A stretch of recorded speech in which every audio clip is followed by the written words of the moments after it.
নমস্কাৰ বন্ধু বান্ধৱীসকল, মোৰ চেনেলৰ অন্য এটা ভিডিঅ'লৈ আপোনালোকক স্বাগতম জনাইছোঁ। আজি বনাব লৈছোঁ খাচীৰ মাংস। আৰু খাচীৰ মাংস কেনেদৰে বনাই বলকচোন আপোনালোককো অকণমান দেখুৱাই দিওঁ। যদি ভিডিঅ'খিনি চাই কিনে ভাল লাগে তেতিয়াহ'লে আপোনালোকে এনেদৰে বনাই খাই চাব। আৰু যিসকলে ভাল পায় সেইসকলে লাইক কৰি দিব আৰু নতুন কৰি অহাসকলে চেনেলটো ছাবস্ক্ৰাইব কৰি কিনে বেল বাটনটো অল কৰি ৰাখিব, যাতে আহি থকা মোৰ ভিডিঅ'ৰ নটিফিকেশ্যনবোৰ আপোনালোকে প্ৰথমতে পায়।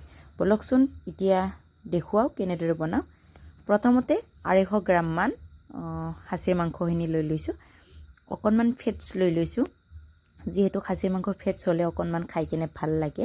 আৰু এতিয়া মেৰিনেট কৰিবৰ কাৰণে লৈ লৈছোঁ এয়া আধা চামুচমান দি লৈছোঁ হালধি, আধা চামুচমান দি লৈছোঁ জিৰাৰ গুড়ি, আৰু আধা চামুচমান দি লৈছোঁ ধনিয়াৰ গুড়ি, আধা চামুচ দি লৈছোঁ কাশ্মীৰী ৰেড চিলি পাউডাৰ, আৰু সোৱাদ অনুসৰি নিমখ দি লৈছোঁ। 2 চামুচমান মিঠাতেল দিছোঁ। এতিয়া এইখিনি ভালদৰে মেৰিনেট কৰি ল'ম।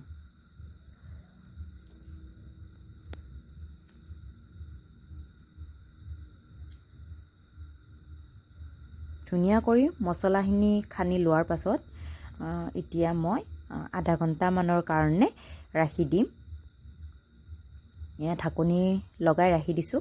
আৰু বাকী মছলাখিনি কি লাগে দেখুৱাবলৈ প্ৰথমতে 2টা কেঁচা জলকীয়া লৈছোঁ, 2টা মিডিয়াম চাইজৰ পিঁয়াজ লৈছোঁ, কেইডোখৰমান নহৰু লৈছোঁ, আৰু 2 পিচ আদা লৈছোঁ। এতিয়া শুকান মছলাখিনি লৈছোঁ, 2টা জলকীয়া, এচামুচ গোটা জিৰা, 3 ডোখৰমান ডালচিনি, ইলাচি 3টা, আৰু 4-5টামান লং, আৰু এচামুচ লৈছোঁ পাঁচফোৰণ। গেছৰ ওপৰত কেৰাহীখন বহাই দিছোঁ। কেৰাহীখন গৰম হৈ যোৱাৰ পাছতে এয়া প্ৰয়োজন অনুসৰি মই মিঠাতেল দি দিছোঁ। যিহেতু খাচীৰ মাংসখিনিত অকণমান ফেটছ আছে, মিঠাতেল অকণমান কম কৰি দিলেও হ'ব। এতিয়া মই শুকান মছলাখিনি দি দিছোঁ। প্ৰথমতে এচামুচ দি দিলোঁ পাঁচফোৰণ, আৰু শুকান জ্বলা 2টাটো দি দিছোঁ। এইখিনি ভালদৰে ভজা যোৱাৰ পাছত এতিয়া মই দি দিছোঁ জিৰা, এচামুচ জিৰাটো দি দিছোঁ একেলগতে।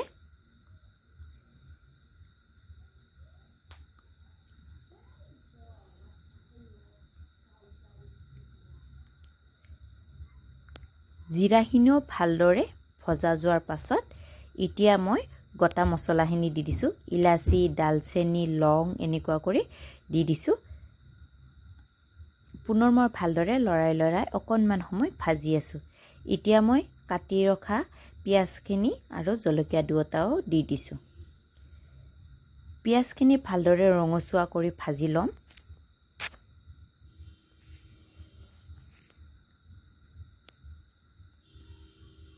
পিঁয়াজখিনি ভালদৰে ৰঙচুৱা কৰি ভজা হোৱাৰ পাছত এতিয়া মই ইয়াতে আদা নহৰুখিনিও দি দিছোঁ। এয়া খুন্দি ৰাখিছিলোঁ আদা নহৰু, এইখিনিও দি দিছোঁ। আদা নহৰুখিনি কেঁচা গোন্ধ যোৱালৈকে ভাজি থাকিম।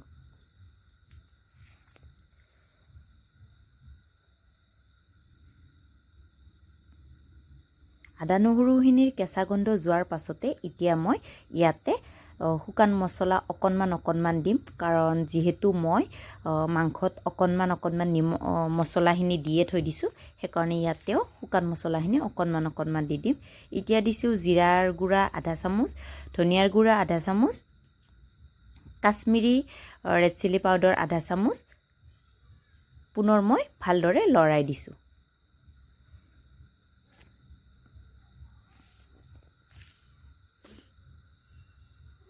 শুকান মছলাখিনি ভালদৰে ভজা যোৱাৰ পাছতে এতিয়া মই মেৰিনেট কৰি ৰখা মাংসখিনি ইয়াতে দি দিম।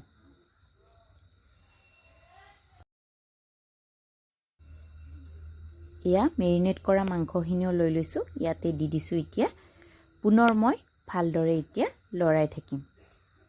যিহেতু খাচীৰ মাংস অকণমান সময় ভালদৰে লৰাই ভাজিব লাগিব, তেতিয়াহে ইয়াৰ পৰা সোৱাদটো ওলায়। ভালদৰে 10 মিনিটমান ভজা যোৱাৰ পাছতে এতিয়া মই কাটি ৰখা আলুখিনিও একেলগতে দি দিছোঁ।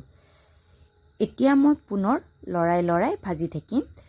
যাতে মাংসখিনিৰ লগত আলুখিনিও ভালদৰে সিজি যায়।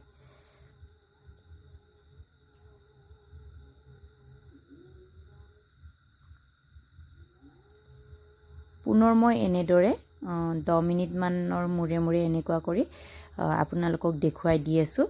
অকণমান মাংসখিনি সৰহ কৰি লাৰিব যাতে মাংসখিনি জ্বলি নাযায়। মাংসখিনি ধুনীয়া কৰি বিৰিঙি উঠিছে তেলবোৰ মাংসখিনিৰ ওচৰে ওচৰে।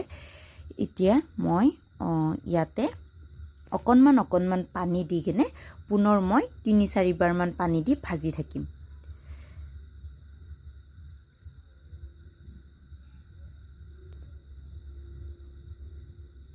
অকণমান গৰম পানী দি দিছোঁ, আধা কাপমান গৰম পানী দিছোঁ। এতিয়া মই ঢাকনি লগাই ভাজি থাকিম।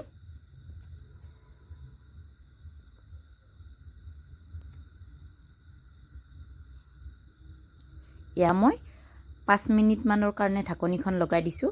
পুনৰ 5 মিনিটমান হৈ যোৱাৰ পাছত পুনৰ ঢাকনি গুচাই চাইছোঁ।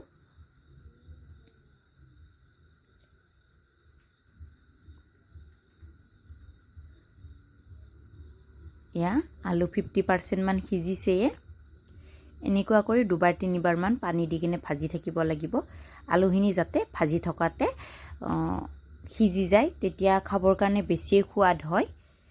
এতিয়া মই পুনৰ 1 কাপমান পানী দি দিম এইবাৰ। পুনৰ মই ঢাকনি লগাই দিম 5 মিনিটমানৰ কাৰণে।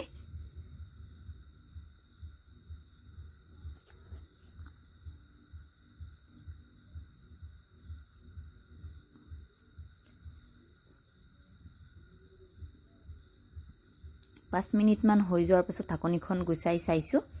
এয়া দেখিলেনে পানী ধুনীয়া কৰি লাহে কৰি শুকাই আহিছে। এনেদৰে ভাজি পানী দি বনাই থাকিব লাগিব। এয়া আলু প্ৰায় 90% সিজি গৈছেই।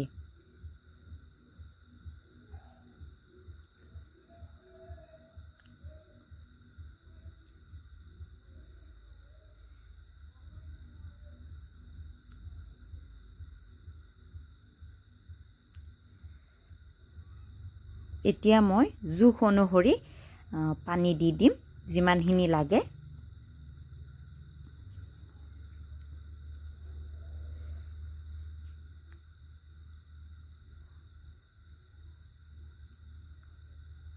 যিহেতু খাচীৰ মাংস সোনকাল সিজিব নোখোজে, তাৰ কাৰণে এতিয়া মই গেছৰ ওপৰত কুকাৰটো বহাই দিছোঁ। কুকাৰত মাংসখিনি দি দিছোঁ।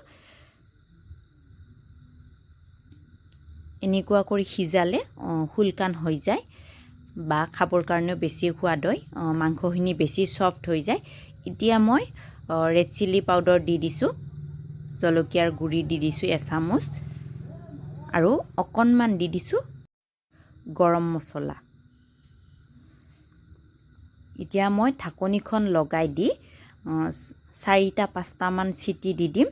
তেতিয়া মাংসখিনি বেছিয়ে সফ্ট হৈ যাব। 4-5টামান চিটি যোৱাৰ পাছত এতিয়া মই কুকাৰৰ ঢাকনিখন গুচাই কেনে আপোনালোকক দেখুৱাই আছোঁ। দেখিলেনে কালাৰটো ইমান ধুনীয়া আহিছে। এয়া চাওক, মাংস দেখিবৰ কাৰণে ইমানেই ধুনীয়া হৈছে, খাবৰ কাৰণেও সিমানেই টেষ্টি হৈছে। আপোনালোকেও কেতিয়াবা এনেদৰে বনাই খাই চাবচোন, খাবৰ কাৰণে খুব সোৱাদ হয়।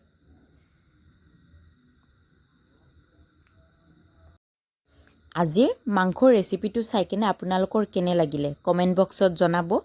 আৰু আজি ভিডিঅ'খিনিৰ পৰাই বিদায় মাগিছোঁ। এটা নতুন ভিডিঅ'ৰ সৈতে আপোনালোকক পুনৰ লগ পোৱাৰ আশাৰে বাই বাই।